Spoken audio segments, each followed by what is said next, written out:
Et si Dieu met fin à la souffrance, nous sommes perdus. Je vous explique pourquoi.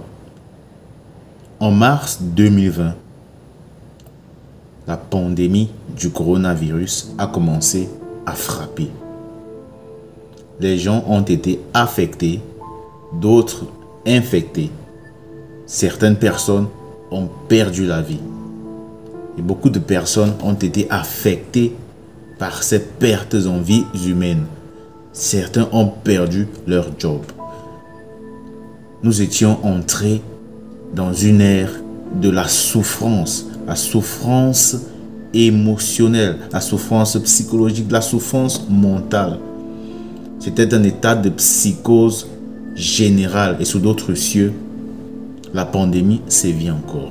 Donc, nous sommes en pleine pandémie et il y a la souffrance. Vous êtes confinés.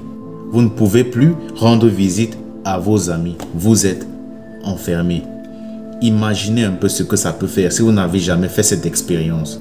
Imaginez la peine, la douleur psychologique que cela peut produire lorsque vous êtes coupé de votre monde, vous êtes coupé de votre biotope. Il y a des animaux, lorsque vous les retirez de leur biotope, ils meurent. Ils meurent. C'est comme ça, on ne discute pas. Donc, c'est ça. Mais lorsqu'on regarde un peu cette souffrance-là, et puis ce que cela a produit, malgré cette souffrance, il y a quelque chose de bien qui s'est produit. Numéro 1. Vous savez, nous vivons dans un monde où la technologie a explosé. Les gens sont occupés, les gens vivent à 100 à l'heure. Ils n'ont plus de temps pour eux, même n'ont plus de temps pour la famille. Alors, la pandémie a permis aux gens de revenir aux valeurs essentielles. La famille, passer du temps avec la famille, se reconnecter. Se reconnecter, to reconnect with our loved ones. C'est comme ça qu'ils disent en anglais. La pandémie a permis ça. La pandémie a aidé les gens à prendre conscience de leur santé. On vit dans un monde où on nous sert, on a les fast-food, la nourriture préparée en 5 minutes. Moi, j'avais jamais vu ça.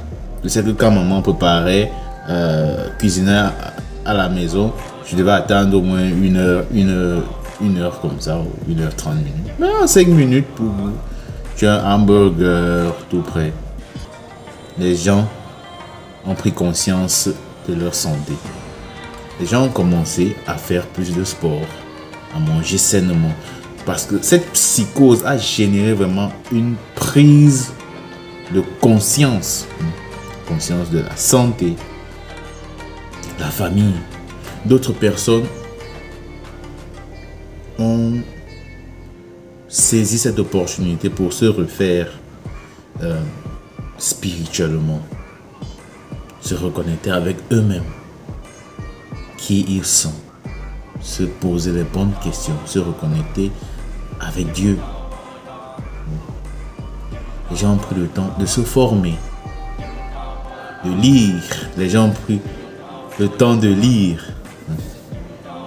La pandémie nous a fait beaucoup de bien. Vous savez, il y a un psychologue qui a dit « La souffrance nous appelle à la transcendance. La souffrance est une sonnette d'alarme qu'il est temps pour nous de passer à une autre étape de notre vie. » Laissez-moi vous donner les mots justes. Each time we become aware that we are suffering, it is a signal that we are ready to move on and make changes in our lives. La vie est un cycle. La vie nous pousse à évoluer, même si nous ne voulons pas évoluer. La vie est faite comme ça, nous pousser à évoluer. Et la souffrance, les événements de la vie sont des tremplins, alors des turning points qui marquent, n'est-ce pas, des étapes importantes de notre vie. Et la souffrance fait partie de ces choses-là. Même si ça fait mal, même si ça fait mal. La souffrance éveille toujours quelque chose en nous. Même lorsque nous perdons quelqu'un, un proche, la souffrance, cette douleur, éveille toujours quelque chose en nous. Je ne cautionne pas la souffrance. Personne ne veut souffrir. Personne ne veut mourir, mais tout le monde veut aller au paradis, comme on dit. Mais parfois, le message ici, c'est d'être un peu optimiste et regarder le bon côté des choses. J'aime un peu comment on dit ça, le comportement des entrepreneurs. Pour eux, problème égale opportunité. Problème égale opportunité. Ça devrait être la même chose pour nous. Lorsqu'il y a une difficulté, c'est une opportunité pour nous de passer à une étape supérieure. Si cette vidéo t'a plu, je t'en prie, partage-la.